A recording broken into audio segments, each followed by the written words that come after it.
Il y avait des semaines que l'on avait quitté l'auberge de l'Ange Gardien, et à bord de la berline qui l'emmenait en Russie, en compagnie de Dérigny, de sa femme et de leurs enfants, le général commençait à trouver le temps bien long. On s'était arrêté à Paris, en Allemagne, à Saint-Pétersbourg, à Moscou, et il ne restait plus qu'une étape à Gdańsk avant qu'on arrive le lendemain à Gromlin, la terre du général-comte Dorokhine. Voir arriver le terme de ce voyage le rendait de plus en plus impatient. Et malgré les victuailles de toutes sortes dont Dérigny avait fait garnir les poches de la voiture, pour qu'il trouve le temps moins long, le général se mettait de plus en plus facilement en colère.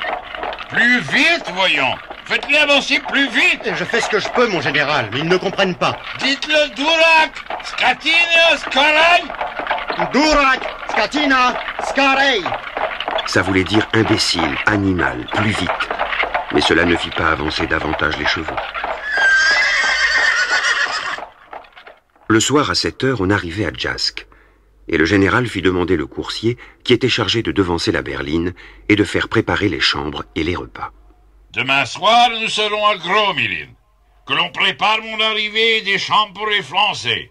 S'il manque quelque chose par ta faute, je te ferai donner 50 coups de bâton. Oui, Excellence. Le coursier était à peu près assuré d'avoir ses 50 coups de bâton, car jusque-là le général n'avait fait annoncer son arrivée à personne, et il paraissait improbable qu'un château comme Gromlin ait pu être mis en fonction en l'espace d'une journée. Lorsque le lendemain, à 10 heures du soir, la berline se présenta devant le château, une foule de serviteurs et de paysans était tout de même là pour accueillir le général. On l'extirpa de la voiture et l'on se précipita sur lui pour lui baiser les mains en l'appelant père. Le général saluait, remerciait, souriait, mais il était surtout pressé de regagner son appartement où le dîner devait l'attendre.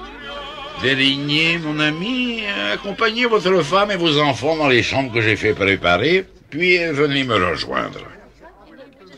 Il y eut un moment de surprise lorsque les arrivants découvrirent les chambres qu'on leur avait réservées. Elles sont jolies, nos chambres, mais il n'y a pas de lit. Pour ce soir, nous nous arrangerons les canapés. Et demain, nous verrons ce que nous pourrons faire. On défit les malles, on coucha Paul qui s'était endormi sur une chaise, et Dérigny partit à la recherche du général. Il eut une peine inouïe à trouver son appartement dans la multitude de chambres et de corridors qu'il fallait traverser. Et lorsqu'il y arriva, ce fut pour y découvrir un général qui faisait les 100 pas, en proie à la plus vive colère. Je suis furieux d'être venu ici. Ces gens n'entendent rien à mon service. Ils se précipitent comme des fous et des imbéciles pour exécuter des ordres qu'ils n'ont pas compris, et je ne trouve rien de ce qu'il me faut. Oh, votre auberge de l'Ange Gardien était 100 fois mieux montée que mon Gromlin. Et pourtant, j'ai 600 000 roubles de rente. À quoi me servent-ils?